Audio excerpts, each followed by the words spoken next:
Mardi 19 décembre 2023, bonjour à tous et bienvenue dans cette session de l'information. Au sommaire de ce journal, le bureau exécutif de la FENUMA, entendez Fédération nationale des unions des producteurs agricoles, a tenu une conférence de presse le lundi 18 décembre à Parakou.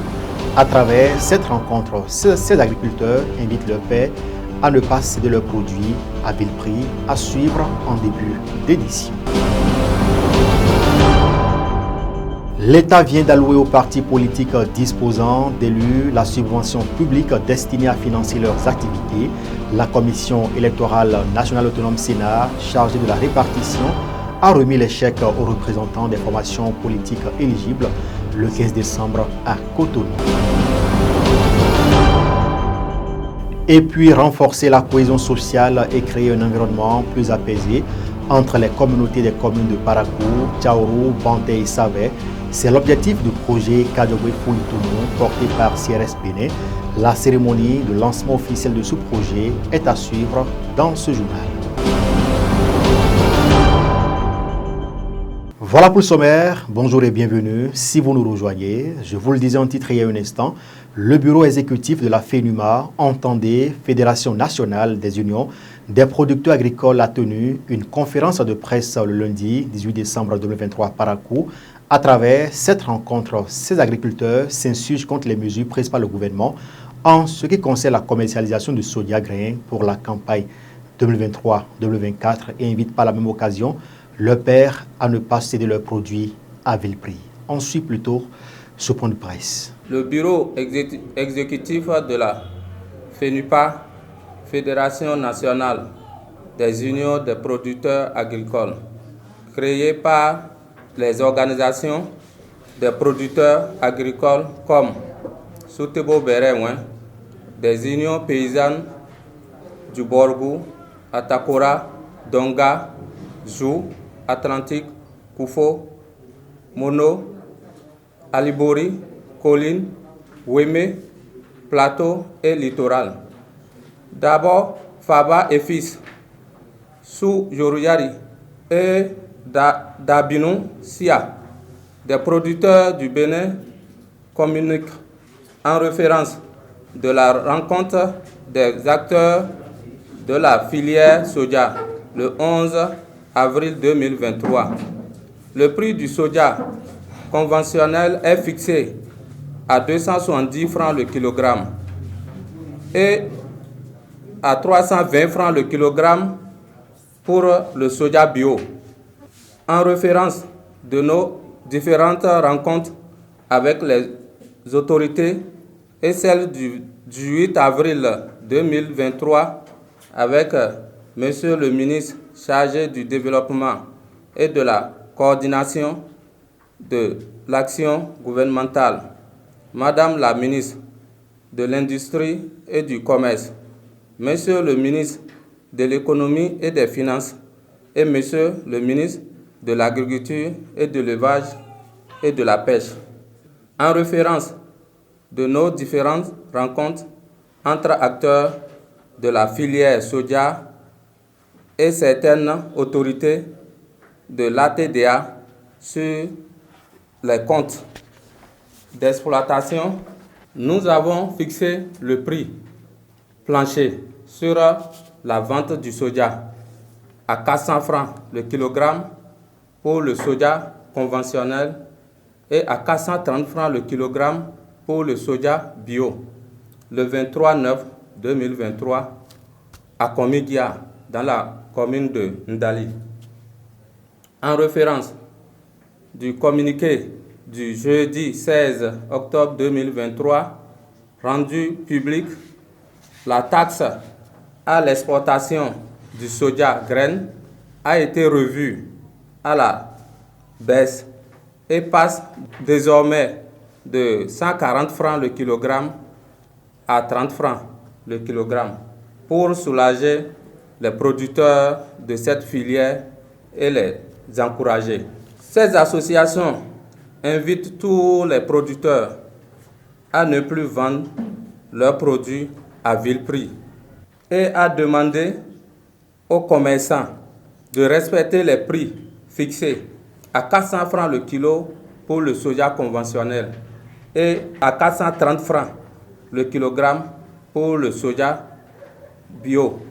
Le maïs est fixé à 200 francs, acajou à 500 francs, le riz à 300 francs, le karité à 300 francs, le sorgho à 350 francs.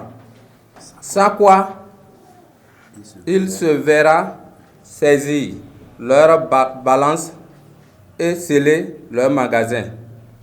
Elle exhorte et demande le concours du gouvernement, des autorités locaux, administratives et judiciaires à nous aider pour jouir de nos du labeur. Fait à Parakou le 18 décembre 2023. On signé Paul Sounon, président de l'association Soutebo Béréouin. D'abord Wourou, président de l'association D'abord Faba et Fils. Bawa Mohamed Oscar, président de l'association Sou Yoruyari. Sa Majesté Sunotekou Di Saka Désiré, président de l'association Da Binou Sia.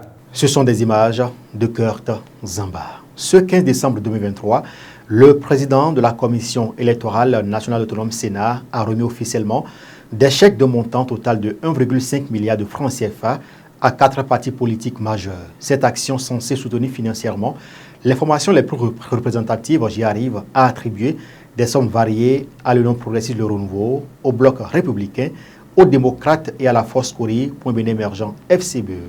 Images et sons à travers ce reportage. La Commission électorale nationale autonome a remis ce vendredi 15 décembre 2023 des chèques aux formations politiques éligibles au financement public. 1,5 milliard de francs CFA partagés entre l'Union progressiste Le Renouveau, le Bloc républicain, la Force Cori, point Bénin émergent et les démocrates, selon des critères bien précis. Sur la base de la clé de répartition que vous connaissez très bien déjà, c'est-à-dire 60% au prorata des élus communaux et 40% au prorata des députés, les chèques ont été établis à l'ordre des différentes formations politiques éligibles. Des différentes formations politiques éligibles. La somme de 1,5 milliard représentant la deuxième moitié de la subvention au titre de l'année 2023 a été ainsi réparti, couvrant les 2 derniers trimestres de l'année 2023. Je m'en voudrais donc de ne pas vous rappeler quelques dispositions de la loi portant financement public des partis politiques. Ainsi, sont éligibles au financement public les partis politiques qui disposent d'un siège national et des sièges départementaux dans des locaux exclusivement destinés aux activités du parti, qui justifient de la tenue régulière des instances statutaires du parti et qui justifient les ressources financières et leur utilisation. À en croire le président de la Sénat, ce financement a pour but de dynamiser le fonctionnement de ces formations politiques à plusieurs égards. La loi 2019-44 du 15 novembre 2019 portant financement public des partis politiques en République du Bénin précise que le financement public des partis politiques concourt entre autres au fonctionnement des partis. Deuxième tiret, à la promotion de leurs programmes politiques. Troisièmement, à la participation aux consultations électorales. Quatrièmement, à la formation de leurs militants.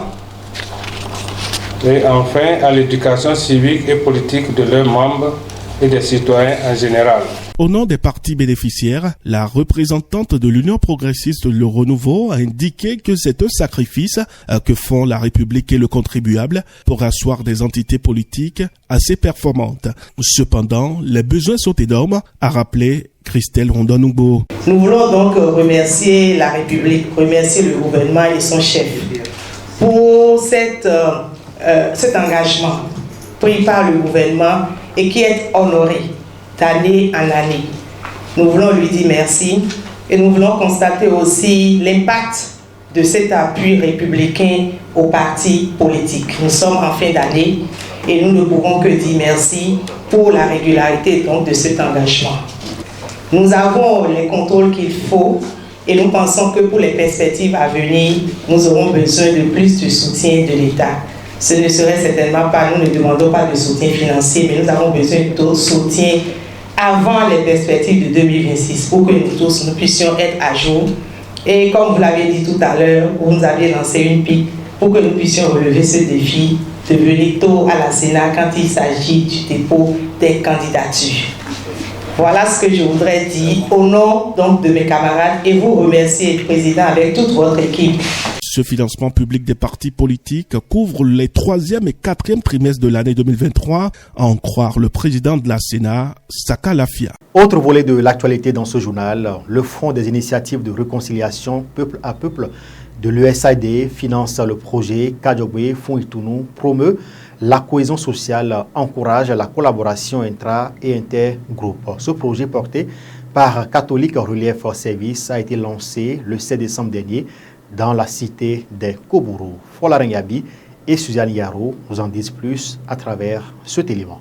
Le projet Kajogbe Fonds Itounou, qui signifie en langue nago « Vivons et travaillons ensemble pour la paix », Let Us Live, on the Work Together for Peace en anglais, a été officiellement lancé ce jeudi 7 décembre 2023 à Parakou par le préfet des collines, Saliou Odoubou.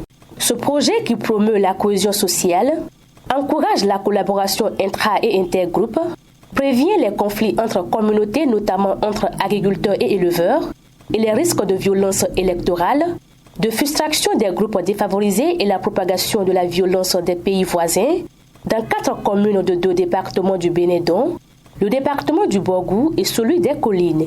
Le projet Kajogbe Fonds Itounou est financé grâce à la générosité des peuples américains à travers le Fonds des initiatives de réconciliation peuple à peuple de l'USAID.